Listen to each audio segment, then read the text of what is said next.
Alright folks, Jonathan here, also known as the DJ Tutor. Now this video is exclusive to audiotoots.com. This is video number 1 in a selection that I'm going to be doing on this guy here, the SVM-1000 audio video mixer from Pioneer, and also I'll be using the DVJ-1000s as well. SVM stands for Sound Vision Mixer. Right, what I'm going to do now is just have a bit of a close-up and show you how similar something like this is in relation, let's say, to a conventional audio DJ mixer. So I'm just going to pan the camera a little bit closer. Okay, so what have we got here that's similar to a conventional audio mixer?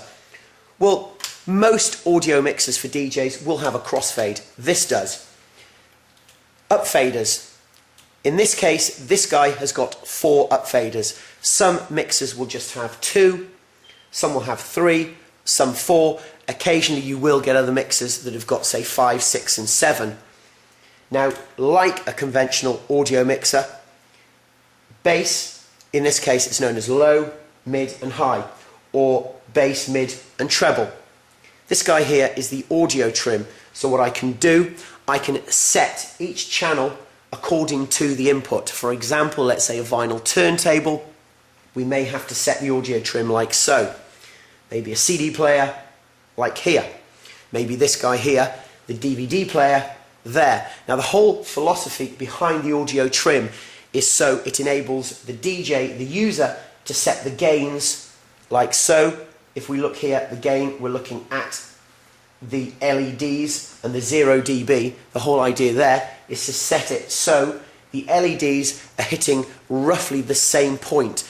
At that point, you know that when you lift the faders up to the same level, you will have the same output going through your mixer. Okay, so from this guy here, we look at these switches. Now basically these switches are exactly the same as a normal audio mixer. We can go from line to phono. In this case we have DVD and line and then phono. So phono is your conventional vinyl turntable. DVD and line is, let's say, the audio from a DVD player and the audio from a CD player. In this case we're having the audio from the DVJ-1000. This is where it starts to get a little bit more interesting, because now we're moving away from the audio mixer into the video. We have here video trim. Now that is exactly the same as, let's say, the gain control. The only difference is that this will increase and decrease the visual as opposed to the audio. Now what I'm going to do is on channel 2 I'm going to set the audio down. I'm going to press play, and if we have a look here at the screen, if I increase the video trim, we can start to see the video coming through here. Bring it down, up, like so. So that's where it is completely different from a conventional audio mixer. Now with this particular unit we can do many things. At the top here we've got 2 inputs for video cameras. So what I could do, I could have 2 video cameras plugged into here. I could set the video cameras so I could have them, say, on channel 1, channel 4. Here we've got into channel 1 and channel 4. So for example, I could have 2 video cameras set on the crowd in a nightclub. I could have channel 2 and channel 3 for my DVD players, or in this case, the DVJ players. So I could be mixing the audio and video on these 2, and at the same time, I could be mixing in, let's say, the crowd on these 2, like so. Okay, again with some conventional, let's say, audio mixers, some of them have got effects.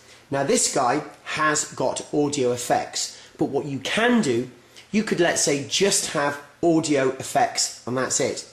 Alternatively, you can have audio and video effects. Alternatively again, you could just have, let's say, video effects. So for example, here we have ripple, zoom, blur, distortion, block, radiation, kaleido, also short for kaleidoscope, lens, cube, twist, spot and drop.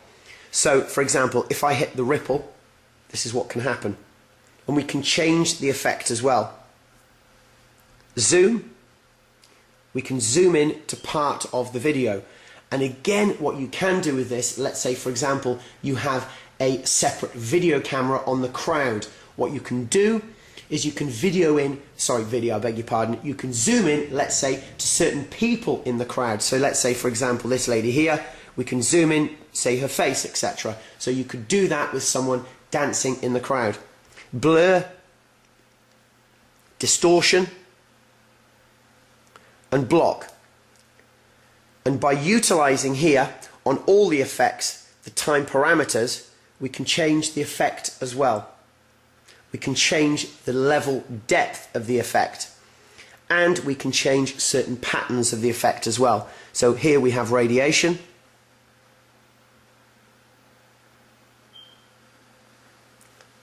kaleidoscope.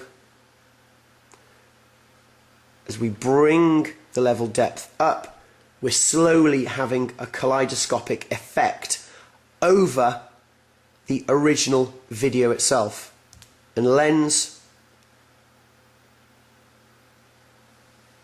cube, which is very cool,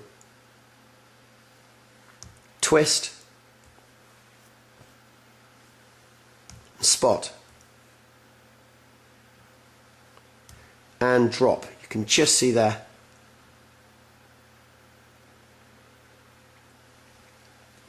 Okay, so this is video number 1 on this mixer from Pioneer, the SVM-1000.